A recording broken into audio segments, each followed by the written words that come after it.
Ever wonder how a perfectly ordinary summer can rot into something you never fully escape, no matter how many years pass? Back when I was 20 and desperate to build a future, I took an internship that seemed harmless enough, never realizing it would leave a stain on my memory forever. The office felt cramped and airless, filled with flickering lights and thin cubicle walls that offered just enough space to breathe, but never enough to feel truly alone. Most interns were friendly, normal people trying to survive the long hours. But the last one, Alex, carried a strange stillness that clung to him like a second skin. He wasn't loud or aggressive. Instead, he hovered with an unsettling awkwardness that made the hair on my arms rise every time he drifted too close. If only I'd recognized the warning signs sooner, I might have understood why his presence felt like the beginning of something deeply wrong. You ever meet someone who smiles like they wearing a mask that docent quite fit their face? Alex would drift to my cubicle every day, lifting his head over the partition in a way that made him seem impossibly tall, almost wrong in proportion. He'd lean forward with that strained grin stretched too wide, speaking in a slow, distorted voice that felt like a parody of human speech rather than anything natural. At first, I forced out awkward laughs, trying to convince myself he was just socially clumsy, but something inside me tightened every time his shadow covered my desk.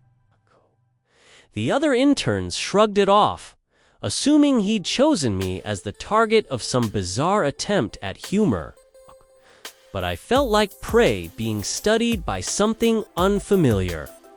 I should have trusted the dread tightening my stomach then, because everything he did felt less like a joke and more like the opening move of something darker.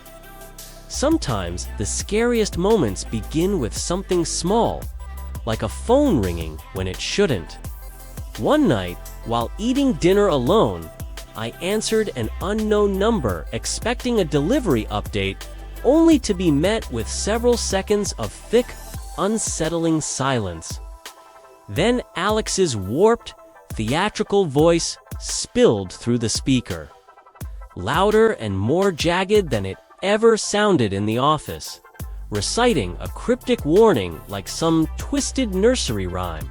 Before I could react, he erupted into a violent, hysterical laugh that scraped down my spine like metal claws, ending the call without another word.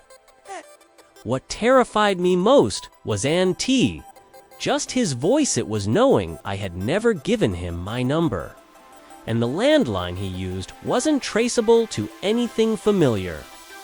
That was the moment I realized his strange behavior at work wasn't random awkwardness.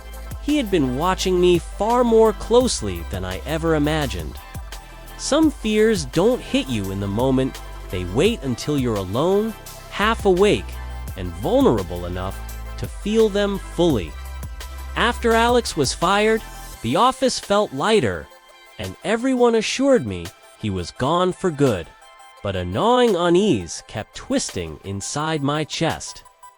Days passed quietly until one early morning before sunrise. A faint noise dragged me out of sleep and pushed me toward my bedroom window with trembling legs.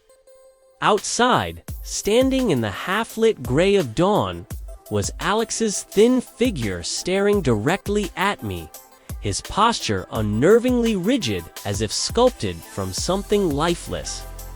When he called my name in that same warped, sing-song voice, followed by manic laughter echoing through the trees, the world around me seemed to tilt into something unreal. I realized then that whatever had been wrong with him at work had evolved into something far more dangerous, something that now stood in my backyard watching me breathe. Some nightmares don't end with the moment they linger, settling into your memory like a stain that refuses to wash out. The police couldn't do anything since he hadn't broken in, so I was left praying he wouldn't return, lying awake at night listening for footsteps outside my window. The internship eventually ended and everyone moved on. But the image of Alex standing in my yard at dawn remained etched behind my eyes like a carved scar. I kept wondering how he found my number, how he learned my address, and what he wanted from me that morning when he laughed like something unhinged. Years have passed. Life has changed. But sometimes I still wake up imagining that same thin silhouette outside, smiling as if he knows a secret I never will.